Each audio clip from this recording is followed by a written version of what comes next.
YouTube नगरवासियों, स्वागत है आपका एमजे सर यूट्यूब चैनल पर। जैसा कि आप जानते हैं कि हम यूपी बोर्ड एग्जाम्स को देखते हुए हाई स्कूल के सभी इंपॉर्टेंट जीवन परिचय आपके समक्ष प्रस्तुत कर रहे हैं। सूरदास का जीवन परिचय कैसे लिखा जाए, हम उस पर ऑलरेडी एक बेहतरीन वीडियो बना चुके हैं। आप ऊपर आई बटन पर जाकर उसे देख सकते हैं। आज हम बात करेंगे महाकवि तुलसीदास के जीवन परिचय के विषय में। तो चलो सबसे पहले फटाफट एक फ्लो चार्ट, एक रूपरेखा तैयार कर लेते हैं जो आपके जीवन परिचय की इस यात्रा को बहुत बहुत आसान बना देगी।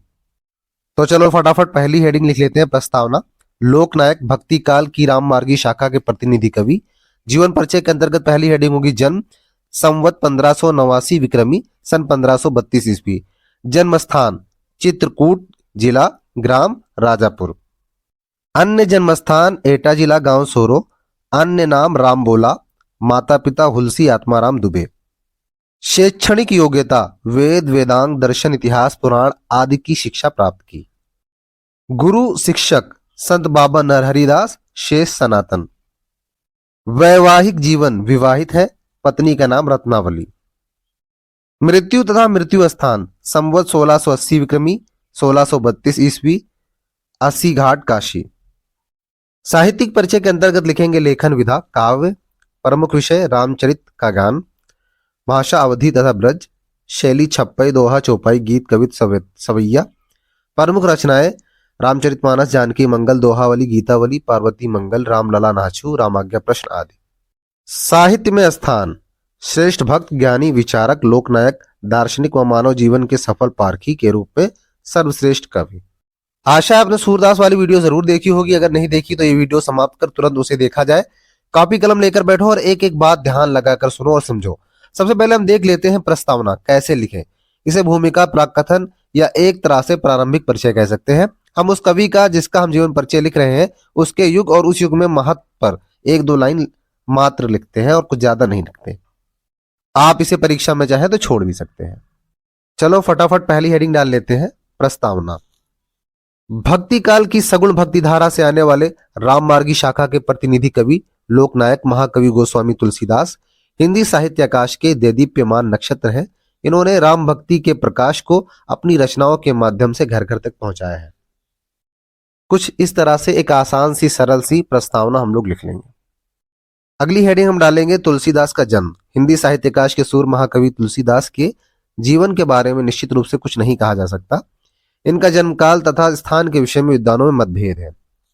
अंतः और बाह्य साक्ष्यों तथा लोक कथाओं के आधार पर इनके विषय में इतना पता चलता है कि इनका जन्म सन 1532 ईस्वी, संवत 1589 विक्रमी में चित्रकूट जिले के राजापुर गांव में हुआ था। मूल गोसाई चरित और तुलसी चरित के अनुसार इनका जन्म संवत 1554 विक्रमी की श्रावण शुक्ल पक्ष सप्तमी सन 1497 ईस्वी में हुआ था। इनके जन्म के विषय में संबंध में एक दोहा प्रसिद्ध है, 1554 बिसे कालिंदी के तीर, श्रावण शुक्ला सप्तमी तुलसी धरियो शरीर। यहां पर एक बात ध्यातव्य है कि आपकी पाठ पुस्तक में ईस्वी जन्म दिनांक और विक्रमी जन्म दिनांक में अंतर हो सकता है, तो यह जान लीजिए विक्रमी संवत और ईस्वी संवत में 57 साल का अंतर है। यदि विक्रमी संवत पता करना चाहते हो तो ईस्वी में 57 जोड़ लो और ईस्वी संवत पता करना चाहते हो तो विक्रमी से 57 घटा लो।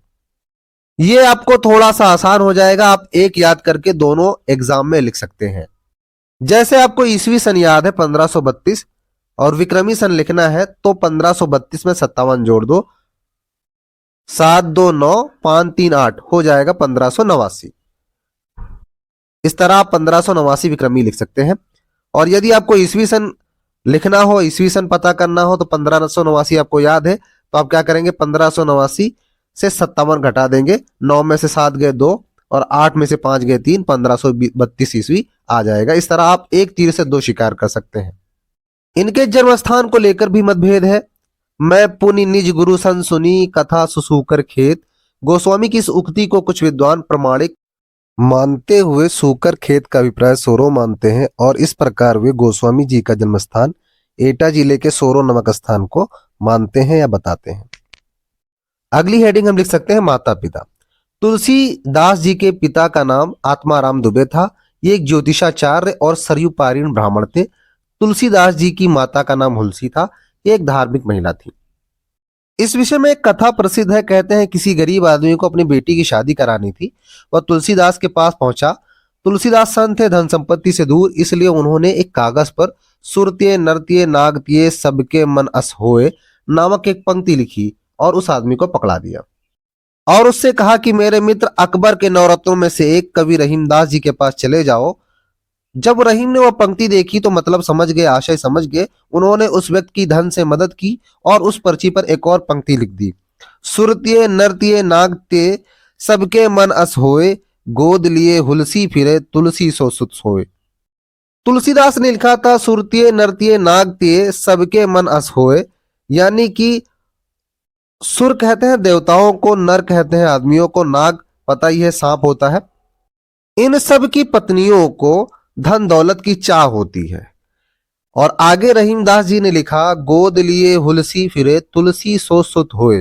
हो सकता है उनकी महिलाओं को धन दौलत की चाह हो, लेकिन जिसकी माँ के पास यानी हुलसी के पास, जिसकी माँ के पास तुलसी जैसा बेटा हो, उसके धन की कोई जरूरत ही नहीं है, वो बहुत सौभाग्यशाली है। हेडिंग हम डाल लेते हैं तुलसीदास का पालन पोषण और शिक्षा। कहा जाता है कि तुलसी का जन्म 12 मास के पश्चात हुआ था और उस समय 5 साल के बालक के समान लग रहे थे। यह प्रसिद्ध है कि जन्म के पश्चात वह रोए नहीं, उनके मुख में 32 दांत थे और मुंह से राम निकला। इस कारण इनका नाम राम बोला पड़ गया। यह माना जाता है कि इसी कारण इनके माता पिता ने राक्षस समझकर इनका त्याग कर दिया। वहीं कुछ विद्वानों का यह मानना है कि इनके पिता एक ज्योतिषाचार्य थे और इनका जन्म अभुक्त मूल नक्षत्र में हुआ था, इसलिए अशुभ जानकर इन्हें मुनिया नाम की एक दासी को दे दिया गया। कुछ बड़े होने के पश्चात मुनिया दासी ने बालक तुलसी को महात्मा नरहरिदास को सौंप दिया। बाबा नरहरिदास ने इन्हें पाला और प्रारंभिक शिक्षा दी। व्याकरण तथा वेद वेदांत आदि शिक्षा इन्होंने काशी जाकर शेष सनातन नामक आचार्य से प्राप्त की। यहां पर एक बात ध्यान रहे, गोस्वामी तुलसीदास के 2 प्रमुख गुरु माने जाते हैं।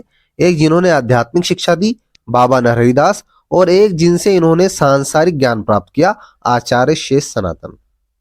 अगली हेडिंग हम डाल सकते हैं तुलसीदास जी का विवाह। तुलसीदास जी का विवाह भारद्वाज ब्राह्मण दीनबंधु पाठक की पुत्री रत्नावली से हुआ था। कहा जाता है कि इनका तारक नाम का एक पुत्र भी था और उसकी अल्पायु में मृत्यु हो गई थी। पुत्र की मृत्यु के पश्चात ये पत्नी के अधिक समीप हो गए। अगली हेडिंग हम डाल सकते हैं महाकवि तुलसीदास जी तपस्वी कैसे बने। इस विषय में यह कथा प्रसिद्ध है कि एक बार इनकी पत्नी इनसे बिना बताए ही मायके चली गई थी। प्रेम आतुर तुलसी अर्धरात्रि को आंधी तूफान का सामना करते हुए ससुराल जा पहुंचे। लोग यह कहानी कुछ इस तरह से सुनाते हैं।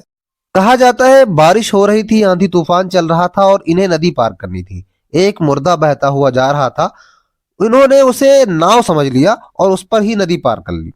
रत्नावली के घर तक पहुंचे तो वे द्वार से न जाकर पीछे से गए और पीछे दरवाजा नहीं था, छत से एक सांप लटक रहा था। उन्होंने उसे रस्सी समझकर और उसको पकड़कर ही वो छत पर चढ़ गए। जब पत्नी ने इनको देखा तो वह आग बबूला हो गई और इन्हें डांटने लग गई और कुछ इस तरह कहा, लाज न आवत आपको दौरे आए हूं साथ, धिक धिक ऐसे प्रेम को कहा कहो में नाथ, अस्थि चरमय देह या तासों ऐसी प्रीत, नेकु जो होती राम से तो काहे भवभीत। पत्नी की फटकार से ही इनके मन में वैराग्य उत्पन्न हो गया। इसके बाद इन्होंने अनेक तीर्थ यात्रों का भ्रमण किया और रामचरित का गान करने लगे। जीवन परिचय की आखिरी हेडिंग हम डाल लेते हैं अंतिम समय। इनका अधिकतर समय काशी, अयोध्या और चित्रकूट में व्यतीत हुआ। काशी में जिस स्थान पर रहते थे वहां का एक घाट भी तुलसीदास के नाम पर तुलसी घाट कहलाता है और यहीं काशी में 80 घाट पर संवत 1680 विक्रमी श्रावण कृष्ण पक्ष तृतीया शनिवार को इन्होंने पंच भौतिक शरीर को त्याग दिया। इनके मृत्यु के संबंध में दोहा प्रसिद्ध है, संवत 1680 80 गंग के तीर, श्रावण कृष्णा 30 शनि, तुलसी तजो शरीर। हम हेडिंग डाल लेते हैं साहित्यिक परिचय। महाकवि गोस्वामी तुलसीदास काव्यात्मक प्रतिभा के धनी थे। ये राम भक्त थे। इनकी भक्ति दास स्वभाव की थी। इनका प्रमुख ग्रंथ श्री रामचरितमानस, जिसमें इन्होंने विस्तार के साथ राम के चरित्र का वर्णन किया है। तुलसी के राम में शक्तिशील और सौंदर्य तीनों गुण का अपूर्व सामंजस्य है। एक हेडिंग डाल लेते हैं प्रमुख रचनाएं। तुलसीदास की 12 प्रमाणिक रचनाएं निम्न है: रामलला नाछू, वैराग्य संदीपनी, रामाज्ञा प्रश्न, जानकी मंगल, श्री रामचरितमानस, पार्वती मंगल, गीतावली, विनय पत्रिका, श्री कृष्ण गीतावली, बरवय रामायण, दोहावली तथा कवितावली। चलो इन्हें याद करने की आपको एक सिंपल सी ट्रिक बता देता हूं। रामवीर ने राम की आज्ञा से जानकी के घर में रामचरितमानस का पाठ गाया और विनय ने श्री कृष्ण के बारे में 2 कविताएं भी पढ़ी। ये एक ट्रिक है जिसकी सहायता से आप तुलसीदास जी की पूरी रचनाएं आसानी से याद कर सकते हैं। आप पहले रचनाएं याद कर लें, फिर इस ट्रिक की सहायता से आप इसे आंख बंद करके कहीं भी लिख देंगे। इस ट्रिक का आप एक स्क्रीनशॉट ले लें। अगली हेडिंग लिख लेते हैं भाषा। तुलसीदास जी ने अपने एक काव्य में मुख्यतः ब्रज और अवधी भाषा का प्रयोग किया है। विनय पत्रिका, कवितावली और दोहावली ब्रज भाषा में और श्री रामचरितमानस इनकी अवधी भाषा में प्रमुख रचना ग्रंथ है।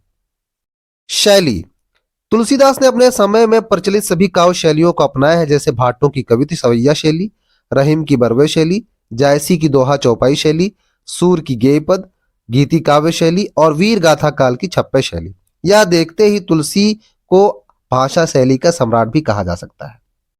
एक अंतिम हेडिंग, लास्ट हेडिंग, साहित्य में स्थान डाल लेते हैं। तुलसीदास जी हिंदी काव्य जगत की अमूल धरोहर है। ये एक भक्त, ज्ञानी, विचारक, लोकनायक, दार्शनिक और मानव मन के कुशल पारखी हैं। उनके काव्य में रस, भाषा, अलंकार आदि उनके सामने हाथ जोड़े खड़े रहते हैं और उन्हें हिंदी का सर्वश्रेष्ठ कवि बना देते हैं।